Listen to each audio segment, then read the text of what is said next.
is that science knows today if you change the electrical field or you change the magnetic field, you change the atom.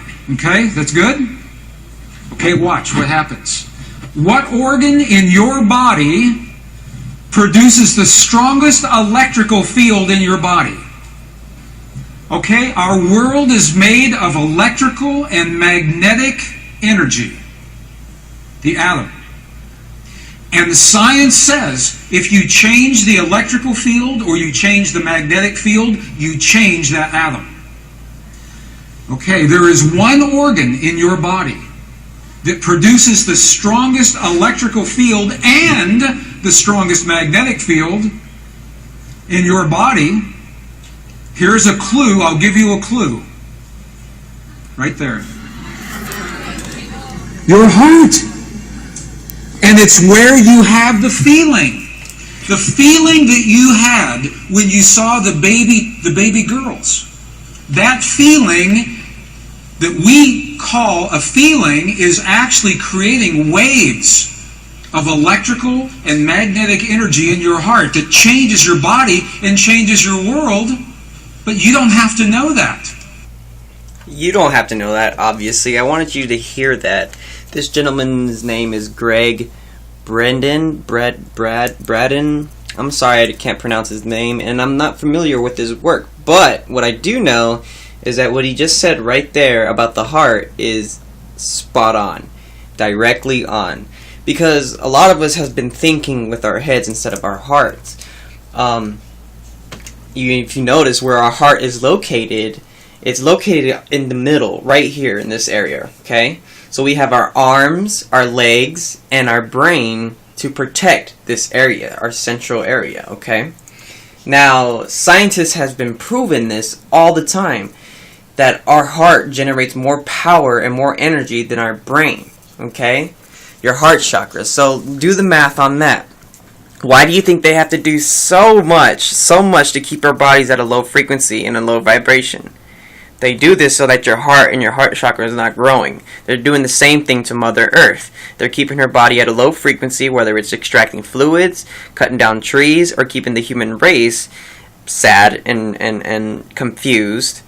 It's another way of keeping her at a low frequency, because we are like the blood cells of the planet. We're supposed to be taking care. We're the white cells. Let's put it that way. We're the white cells of this planet, and we're supposed to be taking care of Mother Earth.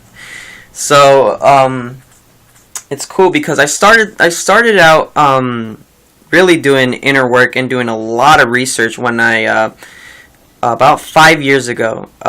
My grandfather, ever since I was a child, would always be outside with his binoculars looking up into the sky, and we've seen so many cool things together. UFOs of various types. I can draw them out for you if you want me to, but definitely beautiful. And so what I did was I got on YouTube and I started to look at UFO videos. I was trying to find out which ones are real and which ones are really cool. But what I kept seeing on the side of the YouTube channels, they have recommended videos, and I kept seeing Phil Schneider, him standing there, and for some reason something told me to watch it. So I'm a visual person. I'm more visual than anything, so I don't like to see people sit there and talk or stand there and talk. I love visuals. I remember a lot better with visuals. So, but for some reason, something told me, look, pay attention to this video and just watch it. So I started watching. I don't know where. I think it was like in the middle of his seminar, and I liked it so much that I started from the beginning, and I watched it from the beginning to end. Now, Phil Schneider is pretty much one of the first people to put me on to the dark agenda, what's on this planet. At first, I got kind of freaked out. I was like, whoa, is this real? Especially the time when he was speaking about the World Trade Centers. Now, this video was filmed in '94. And remember that they tried to bring the World Trade Centers down in '93. He explains in deep detail that those metal beams cannot be brought down by fire, that only a nuclear weapon can bring those down. And he explains exactly where those nuclear weapons were made And he said pretty much, sorry guys, those rabbis and those people that they have hemmed up for the crimes are the fallout guys. Those people are the throwaway guys. So kind of like what happened at the Timothy McVeigh thing. That was a direct attack, and to keep us at a low frequency, you gotta understand this. So Phil Schneider was the first one to put me on, and then I don't know who came next, whether it's Stuart Swardlow, Alex Collier, Peggy Kane, Jessica Schaub. I'm sorry if I didn't pronounce your name right. But these people were having pretty much the same experiences that I was having. I would astral travel a lot. I'm speaking telepathically to people who I don't know physically, but I know them in my astral, like if they were my brother or my sister. So it's amazing. It's amazing on what's happening. So again, remember, love, it radiates such powerful energy that we can use literally against the dark forces. Now, I'm not saying to use your heart to smite these beings.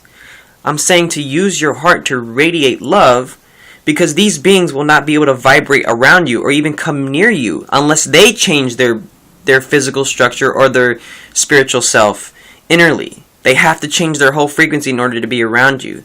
Now, if they choose not to, then they must leave, because they cannot vibrate around the power of love and truth and light. Okay? So it's very, very, very, very important to remember that. A lot of people are put here in our lives to test us and to draw energy from us in a negative way. Please send these people love from afar. These people can even be your closest friends and your family members. You must send love from afar. Do not go crazy. Do not talk crap. It's not their fault that they're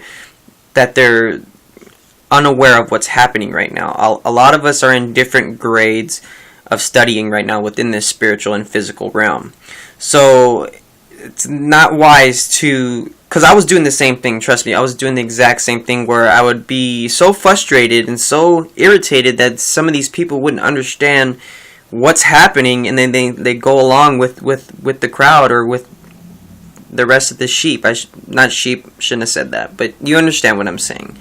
A lot of us light workers are getting really frustrated, and then sometimes we get a little angry. Again, center yourself and remember that it's not their fault that they are where they're at. It's nobody's fault, okay? So if you can, send love from afar. That's the best thing you can do. Stay in the love frequencies. Again, people who are around you sucking energy, trying to get you to do bad things, whether it's go to a fucking concert that's disrespecting women, or even listen to music that's disrespecting life and women, because that's basically what they've been doing this whole entire time. It's not even rap anymore. It's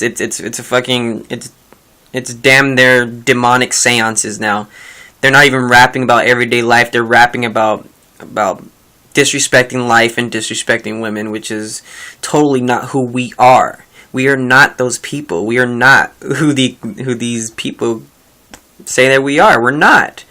You know this. That's why when we dwell around negative vibrations, our physical bodies break down. Anything that's physical around us, you play anything negative or anything, just negative frequencies, just bring it down. Unless you're coerced or you're conditioned to deal with these negative vibrations. And a lot of these higher echelon beings, a lot of these sensei beings, a lot of these human in the upper hierarchy, these obviously they work with black magic, which stops or even slows down karma for them. That's why they're able to do such things. That's why people ask, well, why doesn't God smite these people? Why didn't these people are being destroyed right now? Well, you gotta understand, these beings work with black magic. It's the opposite of love magic. They can stop or they can slow down karma. I'm not sure if they can stop it. I don't think they can stop karma, but they can slow the process down. And mind you, some of these beings live to up to thousands and thousands of years of age.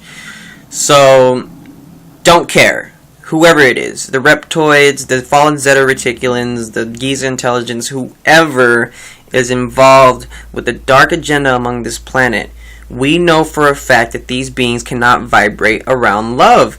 They can't. They are broken.